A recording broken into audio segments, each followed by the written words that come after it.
నమస్కారం అండి. నా పేరు భార్గవి.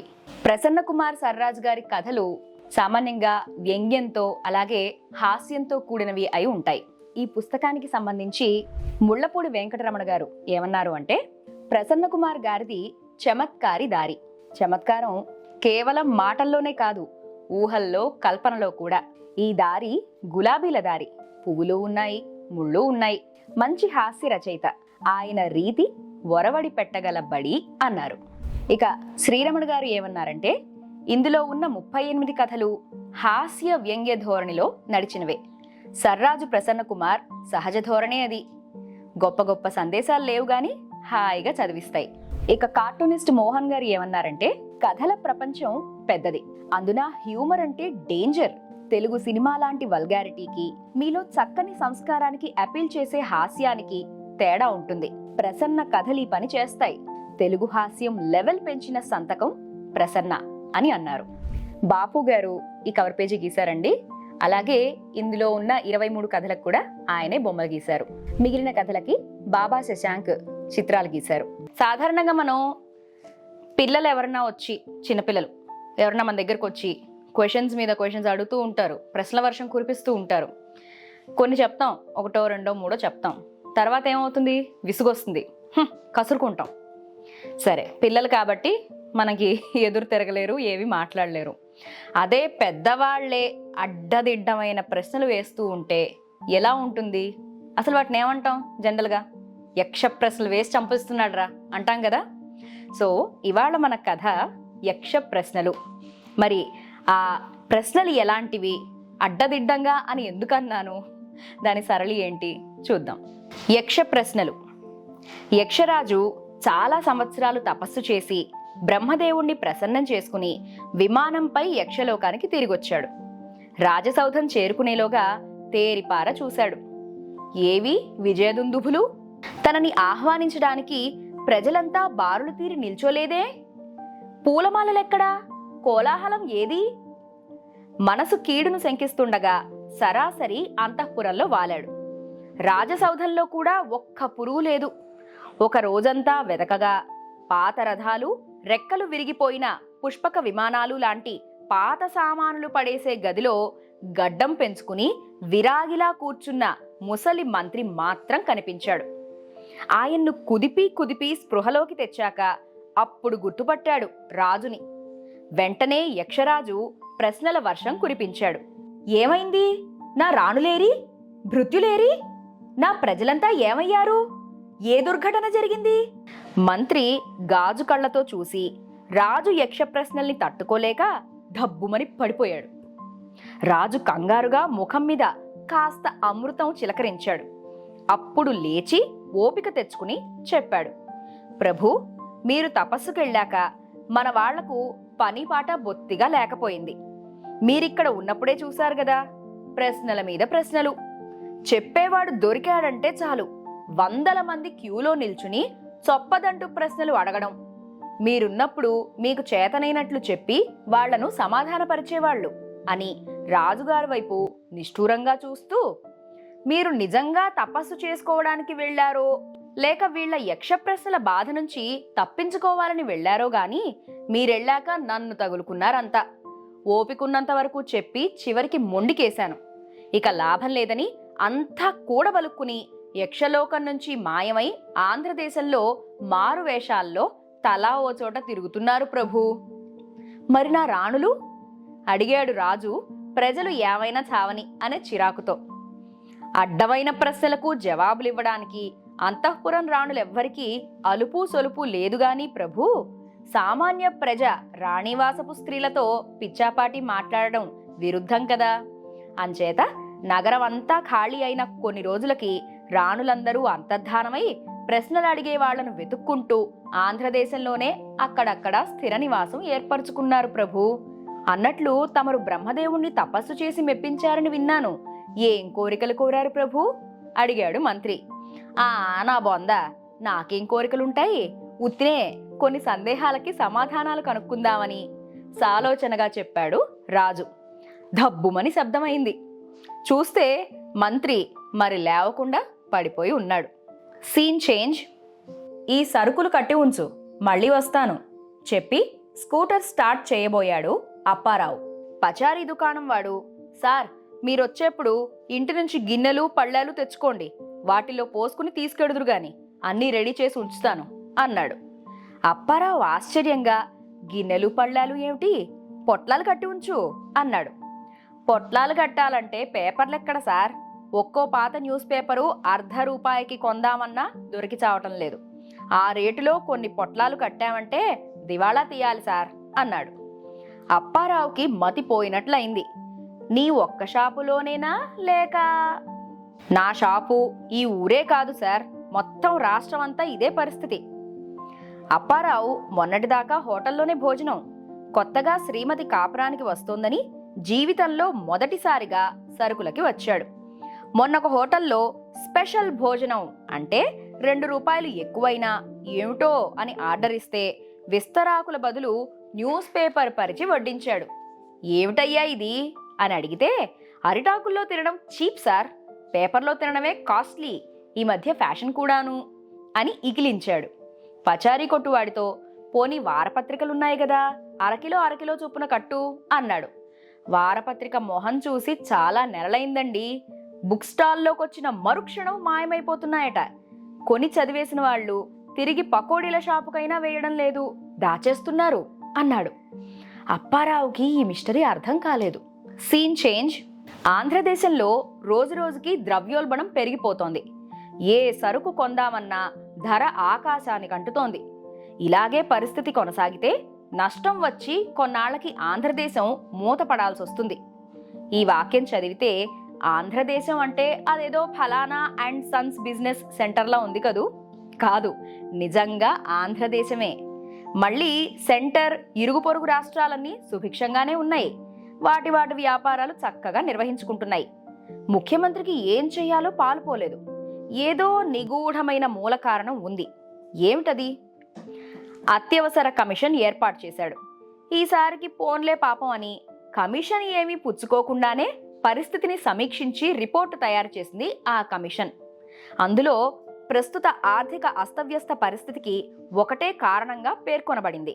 అది ఆంధ్ర రాష్ట్రంలో ఎక్కడెక్కడి న్యూస్ ప్రింటు సరిపోవడం లేదు, అయినా కూడా విపరీతంగా బ్లాక్లో కొనబడడం వల్ల తద్వారా దాని పరిణామం నిత్యావసర వస్తువులు అన్నిటి మీద పడి పరిస్థితి అస్తవ్యస్తంగా తయారైంది. ఈ పరిస్థితి చక్కబడటానికి ఒక్కటే మార్గం, రాష్ట్రంలోని పోస్ట్ అండ్ టెలిగ్రాఫ్స్ ఆఫీసులను సెంట్రల్ గవర్నమెంట్ నుంచి బ్రతిమాలో బామాలో లాక్కుని రాష్ట్ర ప్రభుత్వ వ్యాపార సంస్థగా చేయాలి. అప్పుడు రెవెన్యూ బ్యాలెన్స్ అవుతుంది. రెవెన్యూ బ్యాలెన్స్ అయితే అన్ని కమోడిటీస్ ధరలు స్థిరంగా ఉంటాయి. ఈ రిపోర్టు చదివి సీఎం ఆశ్చర్యపోయి ఒక ప్రత్యేక గూఢచారి దళాన్ని రాష్ట్రంలో నలుమూలలకి పంపి అర్జెంటుగా రిపోర్టు పంపమని ఆదేశించారు. 2 రోజుల్లోనే రిపోర్ట్ వచ్చింది. రాష్ట్రంలోని కొన్ని వేల పోస్ట్ ఆఫీసులు అన్నీ కిటకిటలాడిపోతున్నాయి. సరుకు విపరీతంగా అమ్ముడుపోతోంది. సరుకు అంటే కార్డులు, కవర్లు. గూఢచారి దళం గ్రూపులుగా విడిపోయి పెద్ద మొత్తాల్లో కార్డులు, కవర్లు కొన్న వాళ్లలో కొంతమందిని రహస్యంగా అనుసరించి కనుక్కున్నదేమిటంటే, రాష్ట్రంలో కుప్పలు తెప్పలుగా పబ్లిష్ అవుతున్న వారపత్రికలకి, మాసపత్రికలకి రాసి పడేస్తున్నట్లు తెలిసింది. ఇలా రాసే ప్రతి ఉత్తరమూ వృధా పోవడం లేదని, తమ పేరు, తరచుగా ఫోటోలు పడుతున్న పత్రికలని కొనుక్కుని భద్రంగా దాచుకుని మురిసిపోతున్నారని చెప్పి మచ్చుకి కొన్ని పత్రికలు సీఎం ముందర పెట్టారు గూఢచారి దళం.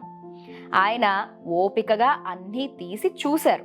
ఉత్తరాల శీర్షిక సరే సరి, అది కాక ప్రతి పత్రికలోనూ రమారమి అరడజను సీరియల్స్ పడుతున్నాయి. ప్రతి సీరియల్ 1 పేజీ, మహా అయితే 2 పేజీలు మాత్రమే ప్రచురించి సశేషం వేస్తున్నారు. తరువాత కనిపించింది ఆయన వెతికేది. రచయిత లేదా రచయిత్రి పాఠకుల ప్రశ్నలకు సమాధానాలివ్వడం, వాళ్ల ఫోటో కూడా వేసి ఉంది. ఆ ప్రశ్నల సరళి ఇలా ఉంది. సి ఉత్తర, హనుమాన్ జంక్షన్ నుంచి. అక్కయ్య, ప్రేమలో సానుభూతి అవసరమా, లేక సానుభూతిలో అనురాగం ముఖ్యమా, లేక అనురాగ ప్రేమలో 2 కన్నీటి బిందువులు రాలడం అవసరమా? ఇది ప్రశ్న. జవాబు, ప్రేమభూతిలో సానురాగం, సామవేదంలో భానురాగం, రెండింటికి ముఖ్యం తృష్ణ. తర్వాత ఇంకొక ఉత్తరం ఒక అభాగ్యురాల నుంచి, ఊరు పేరు లేదు. ప్రశ్న ఏమిటి అంటే, నేను అవివాహితను. మీ సీరియల్ చదవడం మొదలెట్టి 9 నెలల పైన అయింది.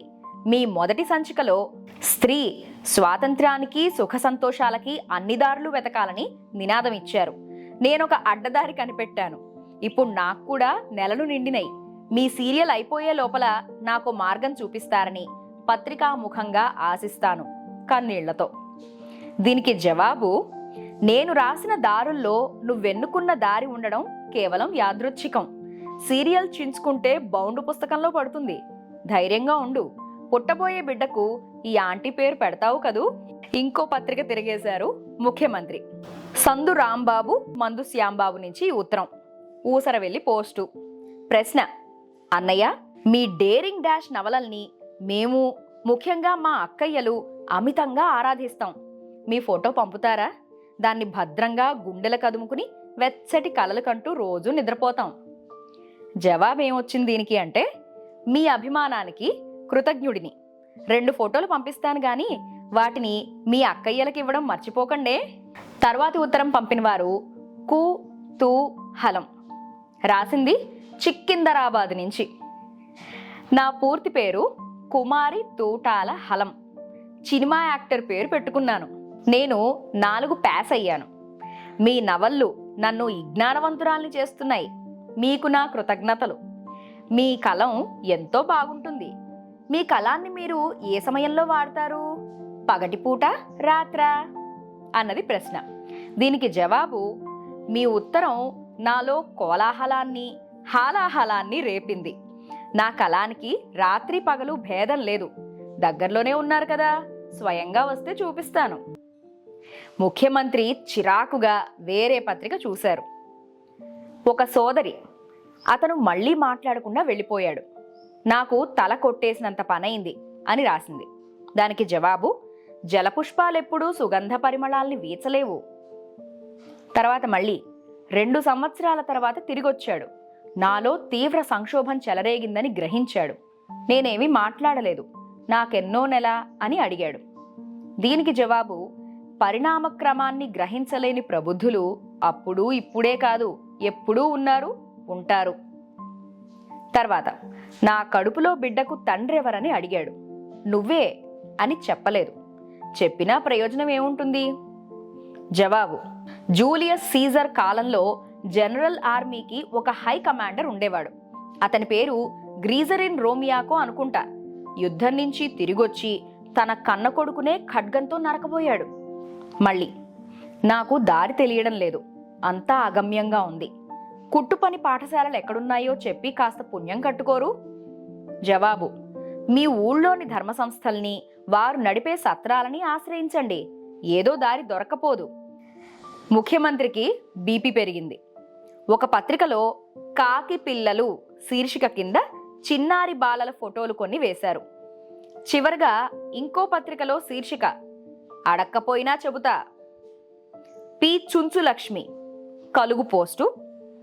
మీరు పైన కింద అన్నది ప్రశ్న. జవాబు, మధ్య. ఇంకో ప్రశ్న, వంట సుబ్బమ్మ రాసింది బూరెల్లంక నుంచి. గారెలకు చిల్లు ఎలా పడుతుంది? దానికి జవాబు, వేలు పెట్టి తిప్పడం వల్ల. తర్వాత బొందు బంగారి ముట్లూరు నుంచి రాసింది, మీరు నాలో 10 లంగా పొడుపు విప్పండి చూద్దాం అని. జవాబు, విప్పు లంగా, మీరే విప్పండి అని. ఇంకొక ఆవిడ మానవతి అని సిగ్గులూరు నుంచి రాసింది, మీకు లేకపోతే మాకైనా ఉండాలి కదా అని. దానికి జవాబు, నాకు లేనిది మీకు మాత్రం ఉండాలని రూల్ ఎక్కడుంది? ముఖ్యమంత్రి గారు బిగదీసుకుపోయారు. ఇది వరకు ఈ పత్రికల్ని ఉబుసుపోక అడపాదడపా చదివేవారు. ఈ మధ్య ఈ రాజకీయాలతో బొత్తిగా పత్రిక తిరగేయడానికి టైం ఉండడంలా. నిజంగా అప్పటికి ఇప్పటికీ ఎంత మార్పు! సాహిత్య విలువలు ఏమైపోయాయి? లిటరసీ పెరిగిందని పత్రికల సేల్స్ పెరగడంతో తెలుస్తోంది. కానీ ఎందుకీ పనికిమాలిన లిటరసీ? ఈ అడగడాలేమిటి, ఈ చెప్పడాలేమిటి? అడిగేవాడికి చెప్పేవాడు లోకువా, లేక చెప్పేవాడికి అడిగేవాడు లోకువా? ఒక విశ్వనాథ సత్యనారాయణ పోతే 10 విశ్వనాథులు పుట్టరే? ఒక గోపీచంద్ లేకపోతే 100 గోపీచందులు తయారవరే? బుచ్చిబాబు, అడవి బాపిరాజు, తిలక్ కుటుంబరావులతోనే సాహిత్యం అయిపోయిందా? రావిశాస్త్రి రాయరే? కాళీపట్నం ఎందుకు అస్త్ర సన్యాసం చేసినట్లు? ముఖ్యమంత్రి గారికి కనులు చెమ్మగిల్లాయి. ఏదో చెయ్యాలి. ఏం చెయ్యాలి? ఆ క్షణంలో ఆయనకి కలిగిన ఆవేశంలో ముందర తెలుగు సాహిత్యాన్ని మరమ్మత్తు చేసే ప్రక్రియల్ని కనుక్కొని అమలు పరుస్తానని ప్రకటన చేశారు. Scene change. కొన్ని రోజుల తర్వాత మంత్రివర్గ సభ్యులతో చర్చించారు. మాటల సందర్భంలో పోనీ పత్రికలను రద్దు చేద్దామా అన్నారు. అంతా తలలూపారు. సెక్రటరీ లేచి ఆయన చెవిలో ఏదో చెప్పాడు. ఆయన ఏదో గుర్తుకు వచ్చినట్లు, అవును, సాహిత్యాన్ని మరమ్మతు చేస్తామని ప్రకటించాం కదా, సరే సరే మరేం చేద్దామో చెప్పండి అన్నారు. చివరికి చర్చల అనంతరం మనిషికి రోజుకి 2 కార్డులు, 1 కవరు చొప్పున కోటా విధించదలిచినట్లు ఈ విషయమై కేంద్రంతో సంప్రదింపులు జరపాల్సిందిగా నిర్ణయించారు. పత్రికల యాజమాన్యంతో కూడా సంప్రదింపులు జరపవలసిందిగా ఆర్డర్ వేశారు. అంతా జయ జయధ్వానాలు చేశారు. Scene change. అప్పారావు ఆనందంగా ప్రతీ నెల సరుకులు హాయిగా పొట్లాలు కట్టించుకుని ఇంటికి తీసుకువెడుతున్నాడు. Scene change. యక్షులంతా తమ లోకానికి వెళ్లిపోవడానికి మూటాముల్లే సర్దుకున్నారు. ఈ విషయం తెలిసిన యక్షమంత్రి పిక్కబలం కొద్దీ హిమాలయాలకు పరుగుదీశాడు. తపస్సు చేసుకోవడానికని